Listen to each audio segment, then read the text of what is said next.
പടമോടാൻ ജയൻ മതി.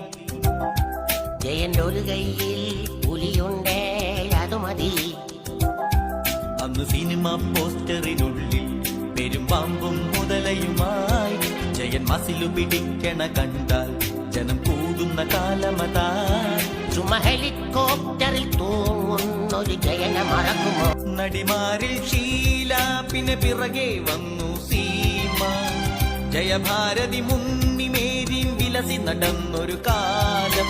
പാട്ടിലും സീനിലും നടികൾ നദികളിൽ നീരാടും നേരം ഉയരും നല്ലൊരാരവം. ഇളവന്മാരുടാരവം അന്ന് പുളിയുണ്ടേ പടമോടാൻ അത് മതി.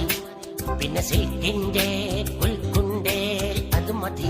മലയാളിക്കിന്നിപ്പോൾ വിവരം ലേശം കൂടി. ഒരു ജാതി പുളിക്കഥകൾ വേണ്ടാതായി. കോടികൾ പൊടിച്ചിട്ട് പടമൊന്നു പിടിച്ചാലും ഓടാത്തൊരു കാലം. പടം കണ്ട് കരഞ്ഞാലും ചിരിച്ചാലും പൊതുജനം കൂകുന്നൊരു കാലം. നമ്മൾ മനസ്സിൽ കാണും സ്റ്റോറികൾ ജനം മനത്തിൽ കാണും കാലം. പണ്ട് മലയാള പടമോടാൻ ജയൻ മതി. ജയന്റെ ഒരു കയ്യിൽ പുലിയുണ്ടേ